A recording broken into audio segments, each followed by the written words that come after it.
The flashing red and blue lights cut across the empty Ohio highway like claws. It was late, the road quiet, when Marcus Reed pulled his car to the shoulder. He kept his hands on the steering wheel, steady, visible, because every black man in America knows the ritual. The officer approached slowly, hand already resting on his holster. His smirk carried the weight of assumption. License and registration, he said, his voice dripping with disdain. Don't forget to like, share, and subscribe to our channel for more interesting stories. And Marcus handed them over calmly. But when the officer glanced down at the ID, the color drained from his face. In that instant, he realized the man he'd stopped wasn't just another driver. He was Internal Affairs. Riverton, Ohio, a name you wouldn't recognize unless you lived there. A small Midwestern town where life slowed down after dusk, where high school football was religion, and where everyone knew the names of the officers on patrol. To outsiders, Riverton looked like the definition of safe. Tidy homes, church bells on Sunday, parades on Main Street in July. But for its black residents, there was another story, a quieter one told in whispers at barbershops and late-night kitchen tables. They spoke about being followed in stores, pulled over without cause, questioned for fitting the description. And on the night of September 12, 2013, that story would come to a head on the cracked asphalt of Route 17. Marcus Reed was 39 years old, a tall, broad-shouldered black man with deep brown skin, sharp features, and the kind of posture that made people pay attention. He wasn't just any citizen. He was a federal investigator for the Department of Justice, Internal Affairs Division. But Marcus didn't announce that when he drove into Riverton. He had grown up nearby, left for college, served in the military, and then built a career in Washington, D.C. Riverton was where his mother still lived, where he returned to visit, and where he quietly observed how justice played out on the ground. On that September night, Marcus was driving home from a late dinner with an old friend. His suit jacket hung neatly on the passenger seat. His tie was loosened, his briefcase resting on the floorboard. He looked like any other professional ending a long day. But to Officer Derek Slater, who spotted the dark sedan on Route 17, Marcus looked like something else entirely. Officer Derek Slater was 31 years old, a Riverton native, and already the subject of quiet complaints in the community. He had a reputation, aggressive traffic stops, especially targeting black drivers. Slater called it doing his job. Others called it something else. His father had been a cop. His grandfather, too. Slater wore the badge with pride, but also with arrogance. In his mind, the badge gave him the right not just to enforce the law, but to define it. And when his spotlight hit Marcus Reed's car that night, Slater thought he saw a win, another suspicious driver to put in his place. Marcus pulled over immediately. He rolled down the window, placed both hands on the steering wheel, and waited. Slater swaggered up to the driver's side. "Evening. You know why I pulled you over." Marcus's voice was calm. "No, officer. I wasn't speeding." Slater smirked. "You crossed the line back there. Swerving. You been drinking?" "No, sir." Marcus said evenly. "Step out of the car," Slater ordered. Marcus hesitated. "Is that necessary?" Slater's hand went to his holster. "Now." Marcus complied. He stepped out, tall and composed, his tie shifting in the night breeze. Slater frisked him roughly, his smirk widening when he felt the briefcase on the floorboard. "What's this? Drugs? Papers?" Slater sneered. Marcus looked him square in the eye. "Open it." Slater popped the latches, expecting contraband. Instead, he found documents stamped with the seal of the Department of Justice. His smirk faltered. Marcus's ID rested on top. The words clear: Internal Affairs Investigator. Slater froze. His arrogance melted into panic. He knew exactly what Internal Affairs meant. The people who investigated him. The ones who could end careers with a single report. Marcus's voice was calm, but sharp as steel. "Officer, do you know what happens when an Internal Affairs investigator files a misconduct report?" Slater stammered. I was just doing my job." Marcus cut him off. "No, you were abusing it." The air went still. The only sound was a chirp of crickets on the roadside and the faint hum of police radio static. In that moment, Slater realized his night had just taken a turn from control to catastrophe. Marcus didn't argue on the roadside. He didn't need to. The next morning, he filed a formal report with the DOJ and the state attorney general. What followed was a storm Riverton had never seen. Community interviews. Black residents came forward with stories of Slater stopping them for no reason, searching their cars, mocking them. Dashcam footage. Review of patrol logs revealed a pattern. A disproportionate number of Slater's stops involved minority drivers. Complaints ignored. Internal memos show that residents had complained about Slater before, but the department buried them. Detective Sloan, one of the few in the department known for her integrity, was quietly assigned to cooperate with the federal investigators. She started pulling Slater's history, and what she found shocked even her. Marcus Reed. Calm, collected, but furious beneath the surface. For him, this wasn't just about a traffic stop. It was about his mother, his community. Every kid who had ever been told to keep your hands visible because of the color of their skin. Derek Slater, once smug, now unraveling. His identity was tied to his badge, but the investigation threatened to rip that away. He alternated between denial, I was just doing my job, and panic, what if they take my pension? Detective Sloan, torn between loyalty to her department and her conscience. She'd seen whispers of corruption before, but this case placed her directly in the crosshairs. The community, divided. Some rallied behind Marcus. Relieved someone with power finally noticed. Others defended Slater, saying Riverton was under siege from outsiders. Red herring, a false witness. A local bar owner claimed Marcus had been drinking that night, trying to discredit him. But security footage later proved Marcus hadn't even been there. Breakthrough, the patterns. DOJ analysts discovered that 82% of Slater's traffic stops in the last year involved minority drivers, despite minorities being less than 20% of Riverton's population. The threats. Marcus began receiving anonymous notes. Go back to D.C. and stay out of Riverton. His tires were slashed outside his mother's house. It was clear someone wanted him gone. The DOJ scheduled a hearing in Riverton. Slater would face disciplinary review. The courtroom was packed. Officers, residents, reporters. Marcus testified calmly, recounting the stop word for word. Sloan presented the dashcam data. And then, in a stunning move, a young officer broke the blue wall of silence and admitted Slater had bragged about putting black kids in their place. Gasps filled the room. Slater's smirk was gone. He sat pale and sweating, his career unraveling before his eyes. The disciplinary board suspended Slater pending further review. Whispers of criminal charges followed. Riverton's police department faced federal oversight for the first time in its history. Marcus returned to D.C., but his story lit a fire in Riverton. More residents came forward. More officers looked over their shoulders. But the battle wasn't over. The photograph haunted Marcus. It showed him sitting in his car, hands relaxed on the wheel, headlights illuminating the empty highway. The timestamp on the corner read 10:43 p.m. It was taken before the stop. Someone had been watching him, and a chilling message scrawled on the back. You were never supposed to be the one stopped. Turned one man's misconduct into something bigger. After Officer Derek Slater's suspension, Riverton buzzed with tension. The black community celebrated cautiously, knowing accountability was rare. But whispers filled the police department halls. Some officers defended Slater. Others feared they would be next.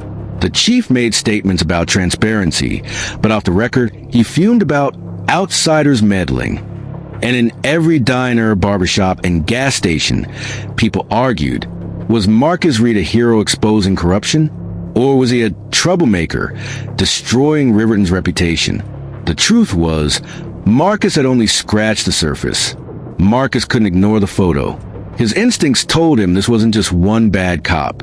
Someone else had been surveilling him that night. Someone with access and intent. He returned to Riverton under quiet orders from D.C.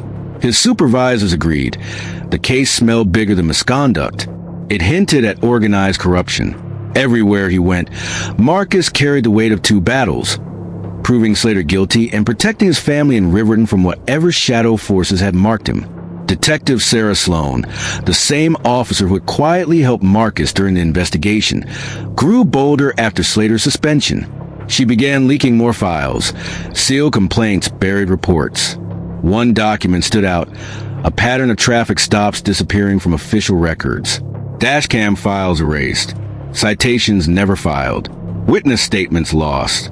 Sloan whispered late one night in a parking garage, "This isn't just Slater. He's a pawn. Someone higher up is cleaning house." Her voice trembled. "If they know I gave you this, I'm done." The bar owner again, the same man who lied about Marcus drinking, suddenly closed shop and left town overnight. His bar was found torched days later. Investigators called an accident. Marcus didn't believe it. The patrol logs. Sloan recovered fragments of erased dashcam footage. In one clip, Slater could be heard saying, "Relax, we got protection. The chief's got our backs." The surveillance photo. Marcus traced the timestamp. The image came from a traffic camera feed, but the file wasn't stored in state archives.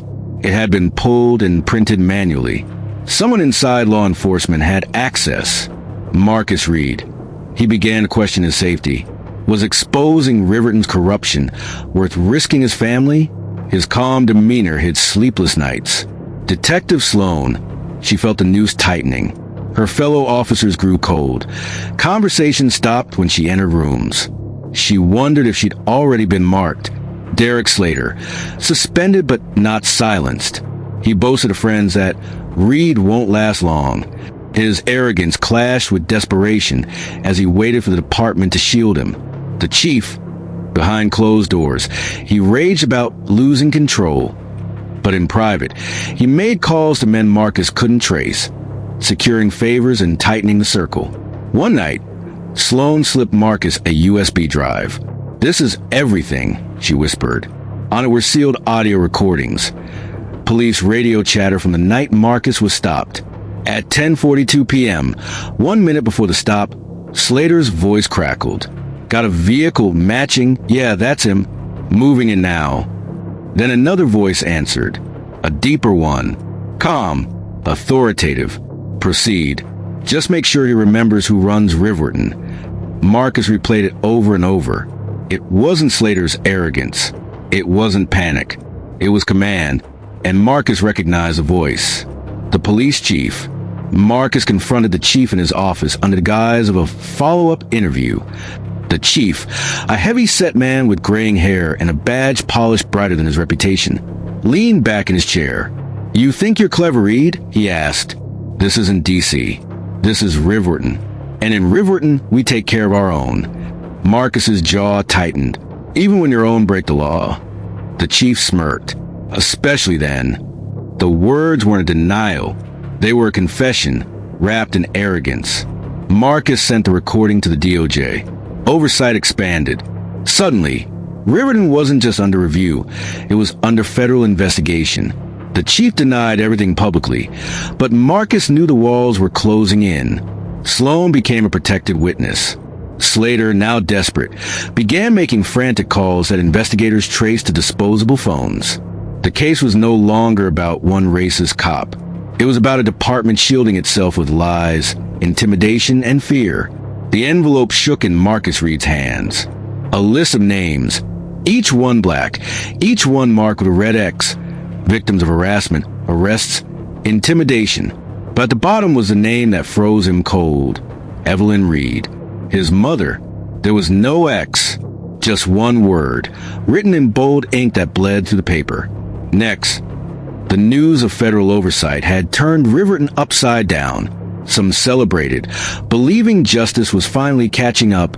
Others fumed, claiming outsiders were tearing the town apart. And beneath it all, fear spread like smoke. People whispered about the list. No one admitted to knowing where it came from, but everyone feared being on it. Marcus tightened security around his mother's house.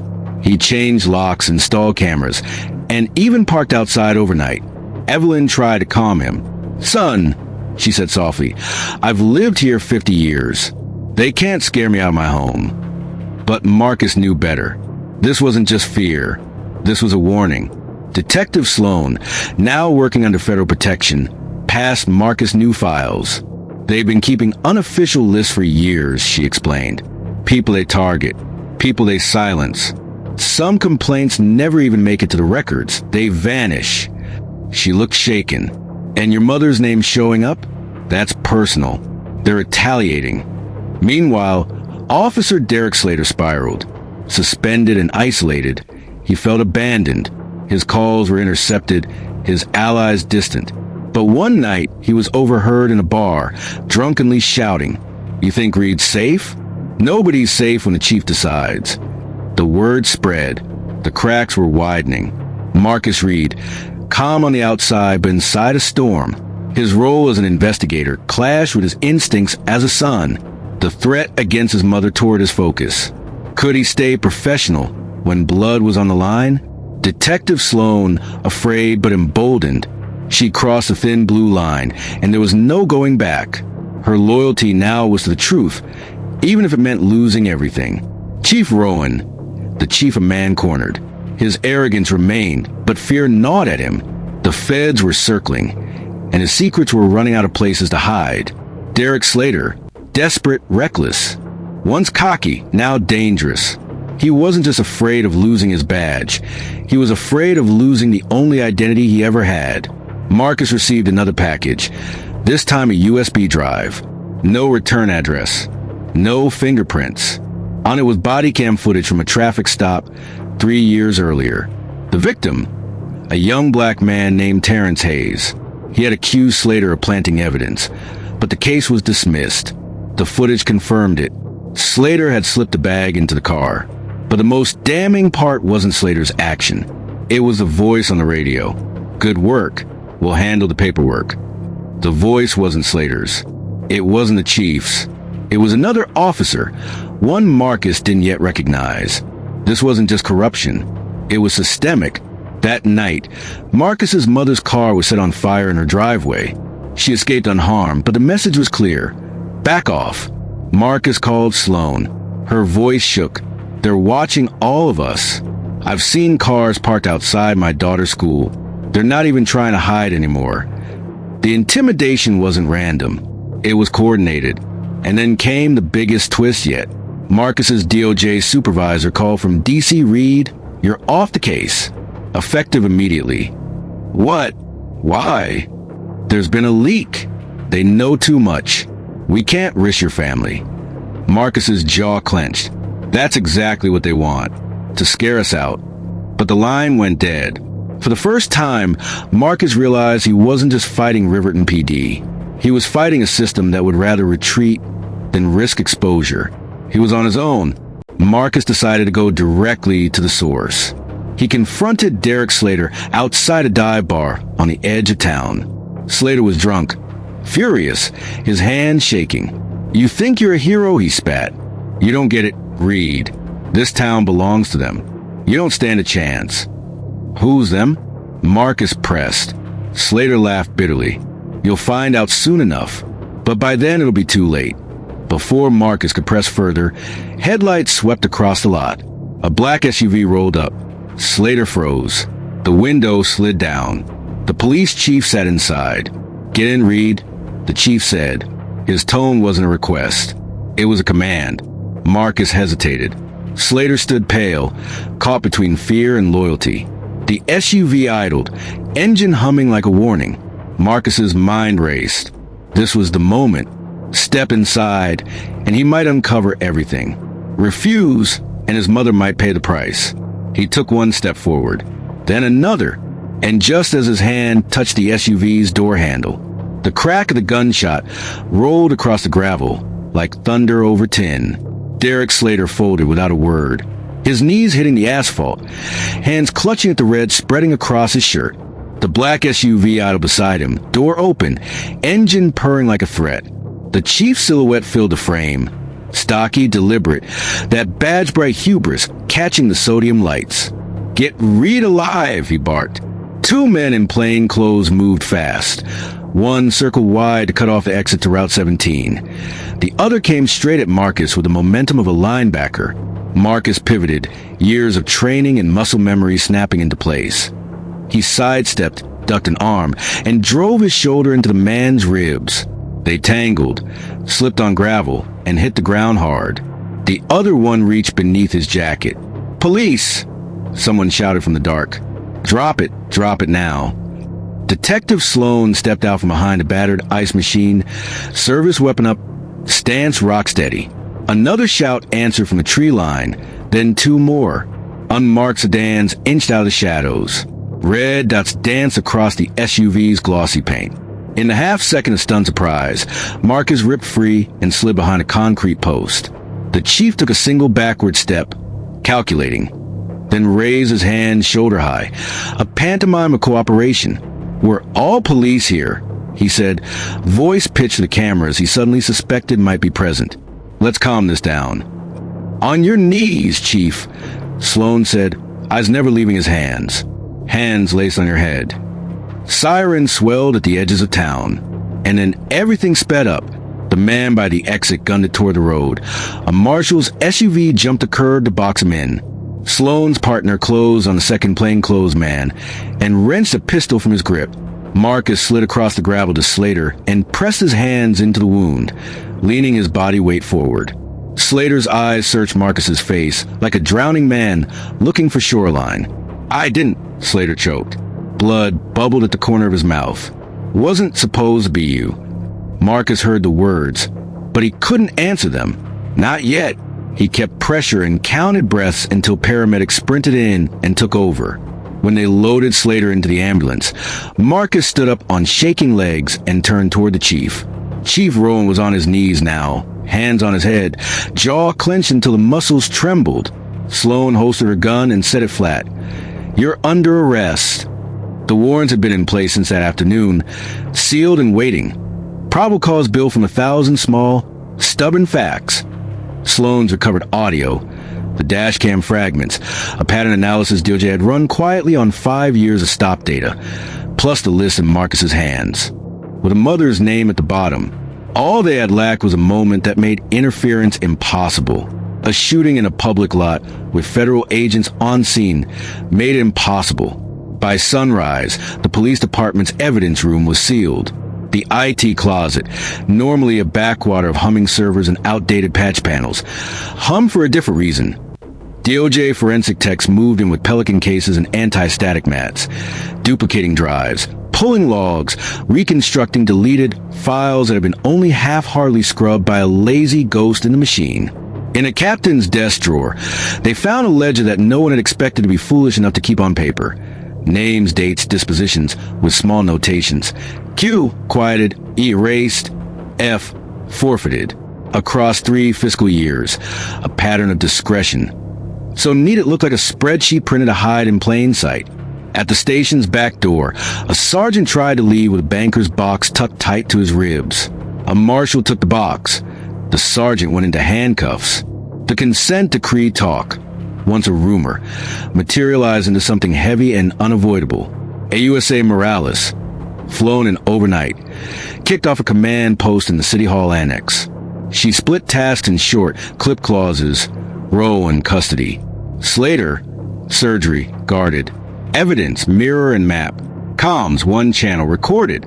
No one leave this room without a buddy and a recorder. Retaliation risk? She asked, scanning faces. "Hi," Sloan said. "They didn't bother hiding it last night." "Then we don't blink," Morales replied. "Not once." By noon, the forensic team had reconstructed a trove the department thought it buried.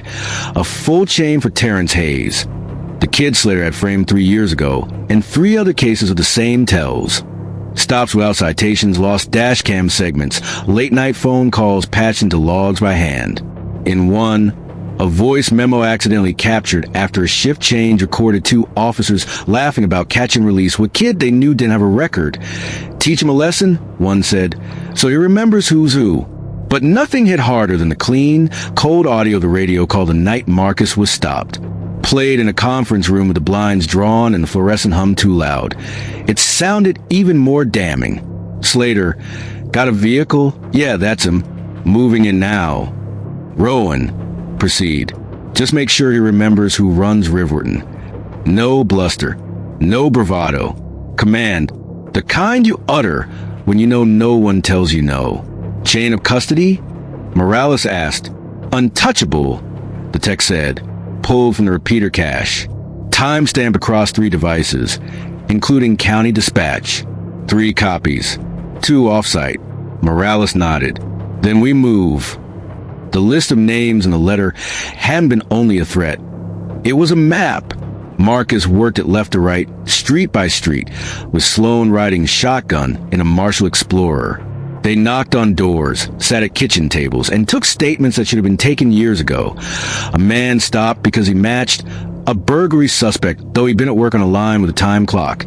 A student handcuffed on his own porch after a neighbor didn't recognize him. A mother who stopped calling because every complaint cost her son another traffic stop. And then there was a house on Larkspur Lane. Curtains drawn, a garden brave in late autumn. An older man answered the door with the caution of someone who'd learned caution by practice, not temperament. "I'm Lawson," he said, introducing himself in a voice like a cello. Preacher at New Mount Zion. He invited them in, poured coffee, and opened a notebook he'd been keeping for a decade. Names, dates, badge numbers when he'd get them, subtle details that made stories legal and not just true. He'd helped people for years. Quiet calls, quiet counsel, the kind that never made a headline and never made change. But he'd kept records because he believed a different day would come. Didn't know who would need it, he said, sliding the notebook toward Sloan. Just knew someone would. Sloan turned pages carefully. Her face changed as she read. Grief first, then heat, then something like relief. The relief of named things. Pastor Lawson, Marcus said, "You may have just helped everyone." The old man smiled without joy. "About time," he said. Slater didn't die. He woke under a white ceiling he didn't recognize, wrist cuffed to a bed he couldn't mistake. Sloan standing at the corner with Marshall, Marcus at the footboard, and a recorder on the tray between them. He didn't start with excuses. He didn't have the energy or the blood pressure for it. He started with bitter math. "They'll take my pension." "You pointed a gun at an innocent man," Sloan said, not unkindly. "We're a few miles past pension." He swallowed. "What do I get if I tell you everything?" "Your life," Marcus said plainly. "Maybe not the one you imagined, but a life, and a chance to do one right thing." Slater closed his eyes. When he opened them, something old in his expression had burned down. And then, piece by piece, he told them how it worked. The stop quotas unspoken but enforced, the forfeiture dollars that greased small-town budgets, the list of problem voices that shifted from annoyed to dangerous the more they complained. He named names, not just uniformed officers, but a clerk who scrubbed entries, a councilman who called to help a friend, a reserve deputy who worked off the books as muscle when intimidation needed a hobbyist touch. He saved Rowan for last. "He didn't order every stop," Slater said. "Didn't have to. He made the weather. We just brought umbrellas." "Who shot you?" Sloan asked. Slater looked at the recorder, then away. "Doesn't matter," he said.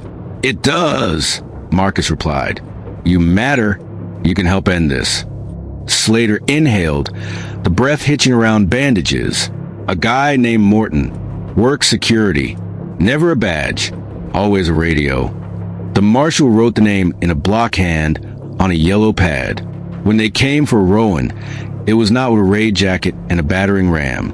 It was morning, gray and cool, front lawn shining with dew. 4 cars and 6 people, and a paper thick enough to stop a door.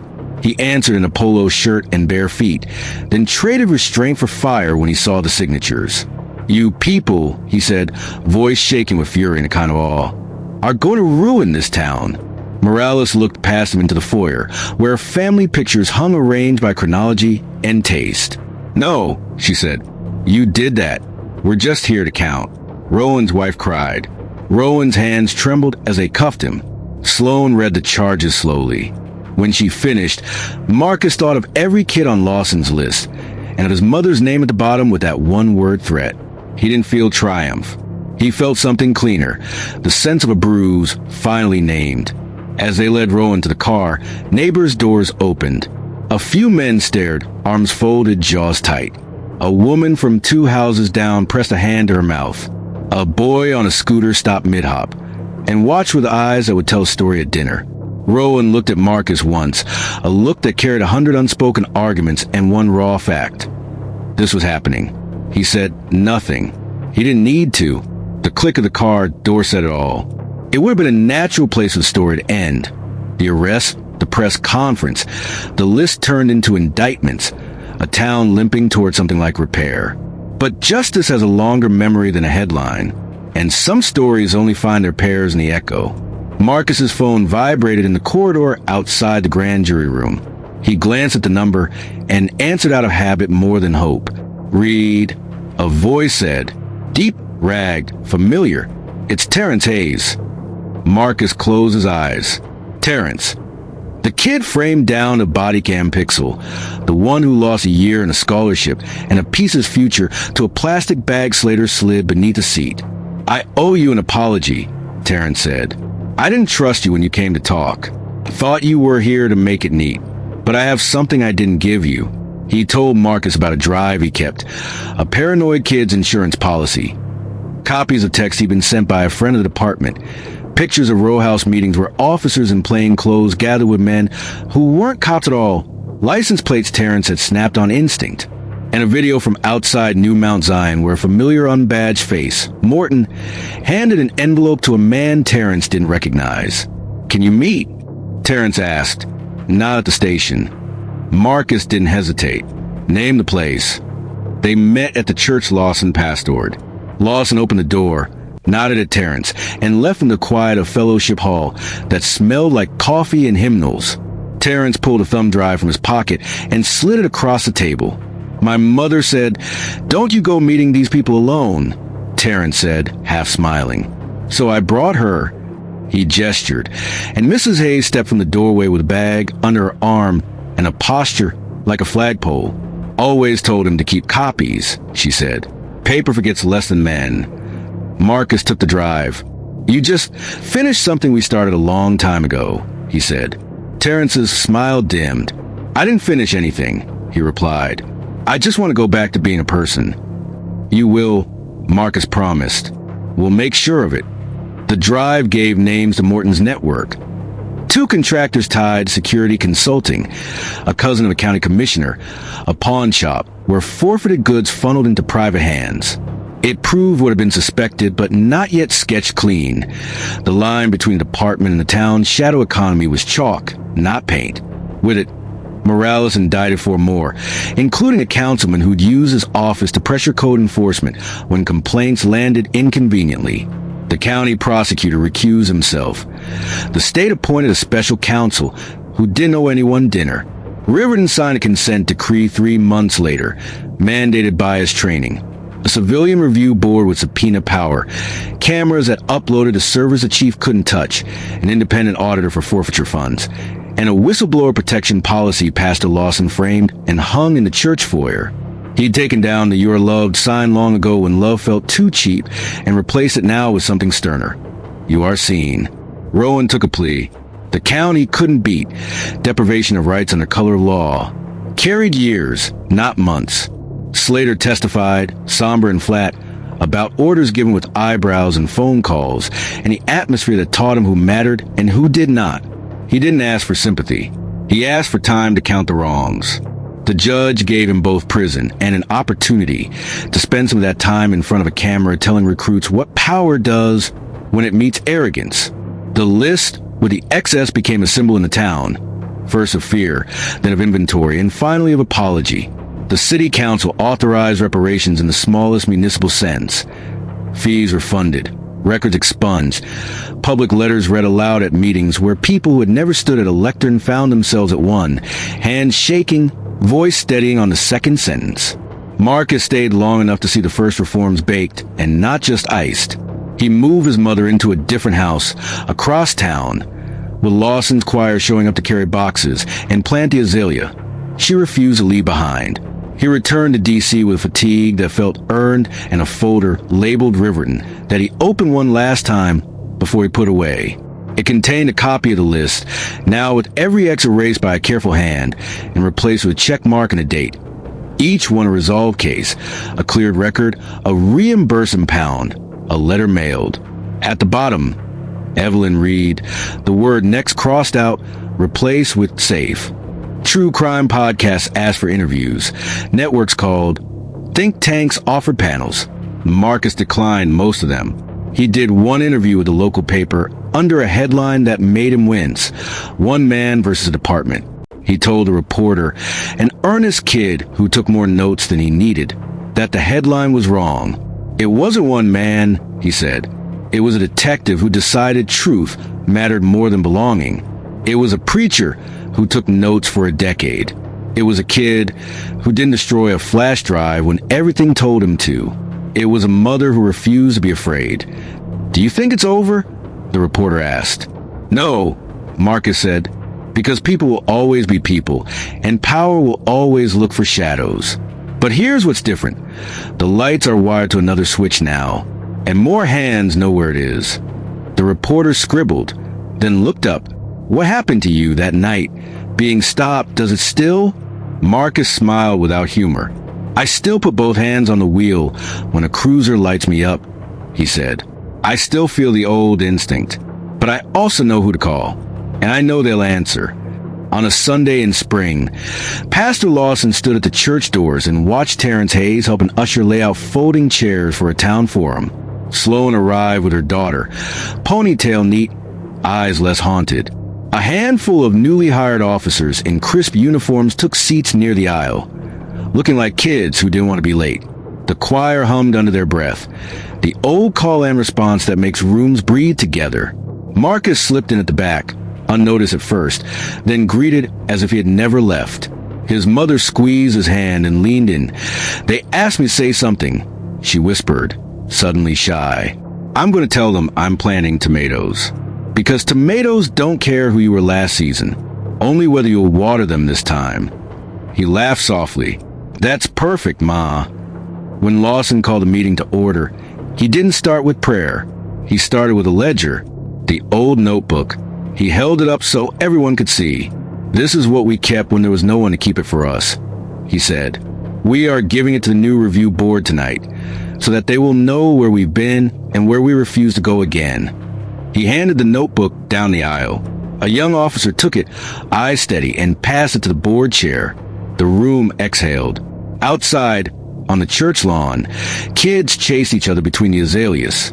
Across town, a consent decree sat in a cabinet where no one ever thought to keep joy. In the courthouse, a judge read a docket without a smirk. In a hospital, a former officer started a program writing letters to men he'd wronged. In a prison, a former chief learned that time is a long room with no mirrors. And in a small house with a new lock, Evelyn Reed stuck her hands in potting soil and laughed when a neighbor ambushed her with lemonade.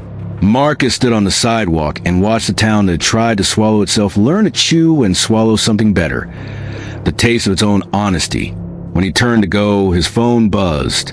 A number he didn't recognize. He answered anyway. Mr. Reed? A voice said. Young. Nervous. My name is Cameron. I'm from a town 2 counties over. I think we have what you had. The stops, the lists, the laughing. Marcus stopped in the shade of an oak and listened without interrupting. When Cameron finished, he asked one question. Simple, practical, the first brick in a road he now knew by heart. Do you have a notebook? He said. A pause. I can get one. Good, Marcus said. Start there, then call me back. He hung up and smiled, not because the work was done, but because the work had learned to find him. The river beside Riverton ran low that year, but it ran true, and the town learned that a reckoning done right does not break you, it remakes you.